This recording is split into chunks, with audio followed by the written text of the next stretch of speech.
Joining us this morning, State Superintendent of Schools Diane Douglas. Welcome back to Sunday Square Off. Good to see you. Thank you so much, Bram. It's a pleasure to be here. You've been in office 3 years now. You face 4 primary opponents, I believe. Can you point to one thing you have done to deal with the top issue among many folks right now, which is raising teacher pay? What we're going to present, my proposal for Prop 301, which is due to be renewed in 2020, has to go to the voters of Arizona, is to raise that to a full penny and make sure 3/10 of that penny of the increase goes to teacher salaries, and then we propose 1/10 goes to school facilities, because as I'm sure you're aware, the state is getting sued again over the upkeep of our schools. And Prop 301, that's the sales tax that goes directly Correct. to fund teacher salaries. But in the current one, the 0.6 of a cent, really only about 56% of that goes to teacher salaries. So what shows over the past 3 years that you have the influence to help get that done, get that on the ballot? I've had good work with the legislature, and we have my staff works all the time with the governor's office. I believe we can have those dialogues going and move those issues forward. We know we have to refer Prop 301 to the voters, because the thought of it being terminated and just sunsetting is absolutely unthinkable for our schools. So many teachers are getting a 1% bonus right now. It's being billed as a pay raise. I'm hearing this from a lot of them. Governor Ducey and his appointees are handing out pretty hefty raises to their staffs. What message do you think the governor is sending to teachers by doing that? Well, I think we have to look for new ways to get new funding for our teachers.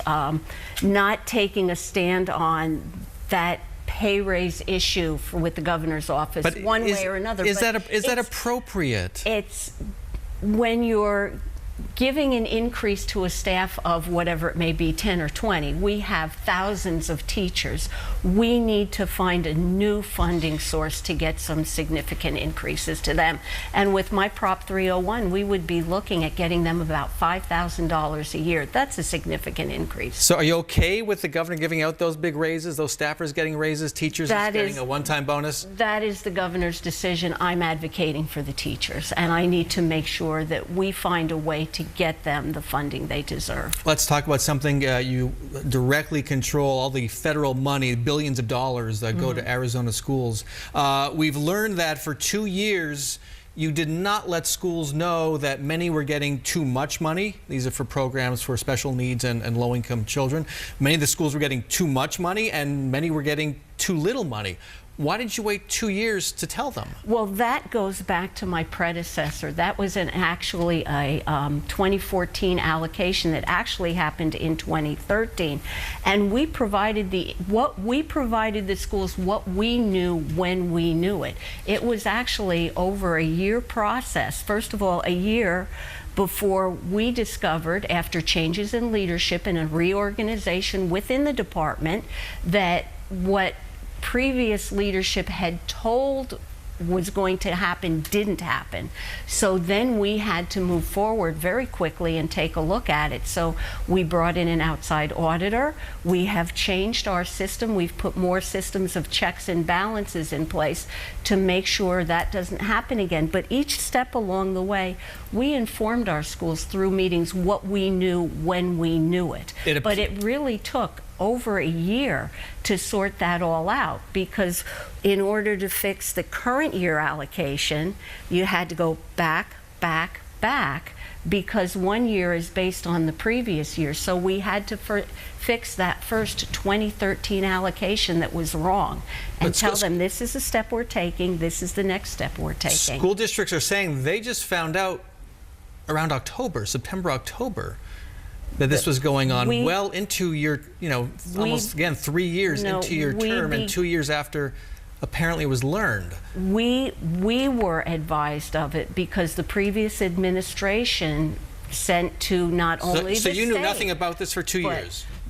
That it had not been fixed. Did you know anything about this for 2 years? I did not. Nothing at all until just last fall? I became aware that the fix was not implemented in late 2016 when I made a change in the leadership of that organization. And then the feds came to us and said, did you know that what we were told several years ago never happened? And that's when we brought in an outside auditor.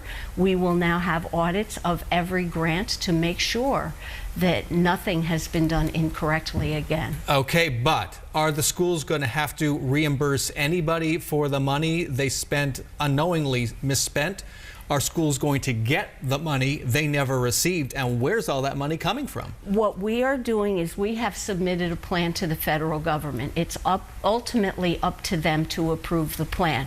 Our plan is intended to hold harmless the schools that were overfunded and make right the schools that were underfunded. And I think a very important thing for people to understand as this played out, Bram, is it's not that money was disappeared, let's put it that way. It didn't disappear, it just went to the wrong places. But it went to the children that it was entitled to. As a matter of fact, what really was harmed, and I'm using air quotes in this, the most was actually the department's school improvement group. They're a group within ADE that helps Title I students, helps Title I schools with the services they provide to Title I students. The schools got Title I money. It just didn't really come to them through school improvement. So no school will suffer the loss of any money and everybody will be made whole, yes or no? That is my intent, but it's ultimately the decision of the federal government. But we are very optimistic in the communications we've had with the federal government. One end on school vouchers is a big issue right now. Could go to a statewide vote next year. A new report by the Arizona Republic shows the Goldwater Institute was working closely with the Department of Education into your tenure on school vouchers to put them in place. How comfortable are you with an outside agency, an outside group working that closely to get something done through government? I believe that you will see that the Goldwater Institute worked very closely with my predecessor, and we've had, to my knowledge, I have had no communication with the Goldwater Institute on school vouchers. Have they perhaps made some suggestions to our Empowerment Scholarship Department? Perhaps, but we would listen to feedback from anyone. But if there becomes a question of the law and the intent of the legislature in this program, we go to the Attorney General's office to get a reconciliation and recommendation on what the proper thing to do is. Where do you stand on the expansion? Yes or no? I support parents' right to make the choice for their children, but it's also public money, so I feel very strongly about the oversight of public money. The oversight of the money, but are you okay with this money going to parents to be used for private or parochial schools? Parents need to make the choice for their children. Our legislature has made that part of our public process, so my role in that is to oversee the money. But as somebody who's big on local control of schools and public schools, it sounds to me like you're saying you're okay with that because it's the law. It is the law. It is the law of the land, and I raised my hand and swore an oath to uphold the law, whether I agree with them or disagree with them. Do you disagree? I will let the voters tell me what I need to do in that issue. All right, Diane Douglas, thank you so much for joining us. Yeah.